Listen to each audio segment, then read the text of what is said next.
আজকে শেয়ার করব তরমুজের খোসা দিয়ে দারুণ একটা রেসিপি। আসসালামু আলাইকুম বন্ধুরা, কেমন আছেন সবাই? আশা করি সবাই অনেক ভালো আছেন।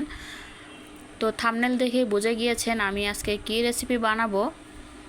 এভাবে যদি ফেলে দেওয়া তরমুজের খোসা দিয়ে দুর্দান্ত রেসিপি বানানো যায় তাহলে তো আর কোনো কথাই হবে না। এই রেসিপিটা ভাত, রুটি, পরোটা যেটা দিয়ে খান না কেন খেতে কিন্তু অসম্ভব মজার হয়ে থাকে। চলুন তাহলে রেসিপিটি শুরু করা যাক। এখানে আমি এক ফালি তরমুজ নিয়েছি আর তরমুজের লাল অংশটা আমি আলাদা করে নিচ্ছি। আলাদা করে নেওয়া হয়ে গেলে একটা ফিলারের দিয়ে আমি খোসাটাকে ছিলে নিব। চাইলে আপনারা কাজটা বটি দিয়েও করতে পারেন, তো আমি পিলার দিয়ে করে নিচ্ছি। এভাবে করে সবগুলো খোসা আমাকে ছিলে নিতে হবে।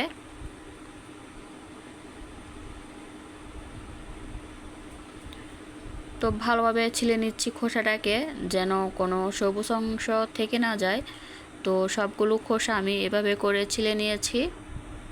তো এবার একটা ছুরি দিয়ে চিকন চিকন করে কুচি করে নিতে হবে। যেভাবে আমরা আলু ভাজিটা করে থাকি, একদম চিকন চিকন করে ফলে নিলে রেসিপিটা খেতে অনেক ভালো হবে। তো এই যে আমি ঝিরিঝিরি করে কুচি করে নিয়েছি। এবার একটা আমি বাটির মধ্যে তুলে নিচ্ছি।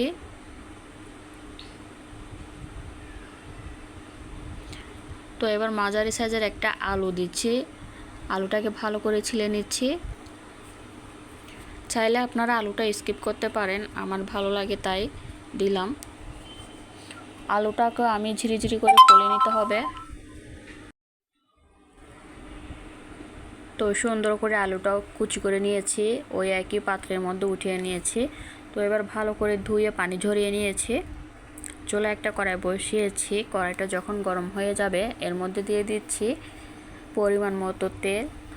মাঝারি সাইজের একটা পেঁয়াজ কুচি দিয়ে এটাকে হালকা একটু ব্রাউন করে ভেজে নিতে হবে, বেশি ভেজে নেওয়ার দরকার নেই।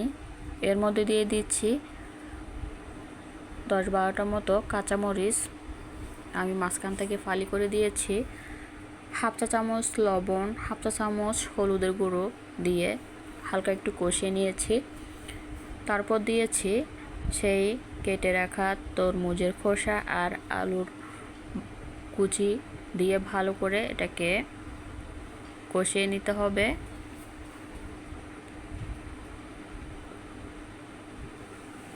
তো ভালো করে কষিয়ে নেবার পর ঢেকে রান্না করে নেব 5 মিনিটের জন্য। ঢাকনাটা উঠিয়ে এবার একটা বড় সাইজের টমেটো দিয়েছি।